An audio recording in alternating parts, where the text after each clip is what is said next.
عرفہ کے روزے کے بارے میں بھائی پوچھ رہے ہیں کہ میں جو روزہ رکھوں گا 9 ذی الحج کا، وہ سعودی عرب کی 9 ذی الحج اپنے پیش نظر رکھوں گا یا اپنے ملک؟ میرے بھائی آپ بیٹھے ہوئے ہیں پاکستان میں، پاکستان میں جو چاند جس سے نظر آیا اور اس کے مطابق چل رہی نا تاریخ، اس کے مطابق آپ 9 تاریخ جب ہوگی نا روزہ رکھیں گے۔ آپ سعودیہ کو نہیں دیکھیں گے کہ وہاں کیا ہو رہا، کیا نہیں، پاکستان کو دیکھیں۔ لیکن ابھی میرا رابطہ ہوا ہے حافظ سعید سے، حافظ سعید کے صاحب کے ایک آدمی سے، مفتی محمد یوسف صاحب، انہوں نے مجھے کہا سعودی عرب کے مطابق رکھنا ہے۔ ہاں انہیں کہنا تھا نا کہ پھر عید بھی اس کے مطابق ہی گل میں سچے پانچ پہ گئے سعودی عرب کے مطابق رکھیں گے، پاکستان کے مطابق رکھا تو پھر روزے بھی ان کے حساب سے رکھیں گے؟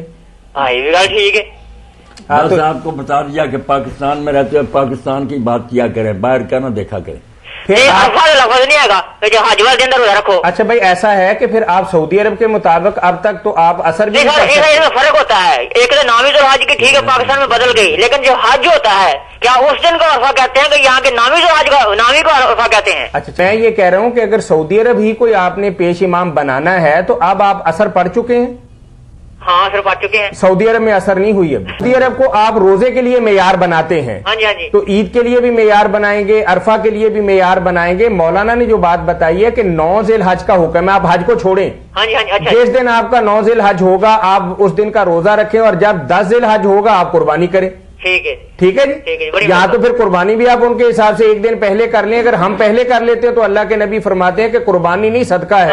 رکنا چاہیے، کیونکہ میں نے کئی اچھے بڑے عالموں سے سنا نا کہ کہیں حدیث میں نہیں آتا کہ عرفہ ہوتا۔ جی مولانا عرفہ کے بارے میں جو اچھے بڑے علماء نے چھوڑا ہے نا کہ کہیں نہیں آتا کہ عرفے کا دن 9 ذی الحج ہے، اس لیے اگر وہ بعد میں ہے کہ ہمارا پہلا بھی ہو جائے تو وہ بس عید وہ رکھ لینا ان کے ساتھ ہی، کیونکہ 9 کی تصریح کہیں نہیں۔ اب پوچھے ان سے اگر 9 کی تصریح نہیں تو وہاں کے لیے بھی نہیں، آپ پھر ان کو کہہ دیں کہ 6 کو عرفے کا دن منا لیا کریں، 7 کو منا لیا کریں۔ جب 9 لکھا ہی نہیں ملتا تو وہاں کے لیے لکھا ملتا کچھ نہیں، برباد کرنا چاہتے ہیں دین کو، ساری چیزیں لکھی ہوتی ہیں۔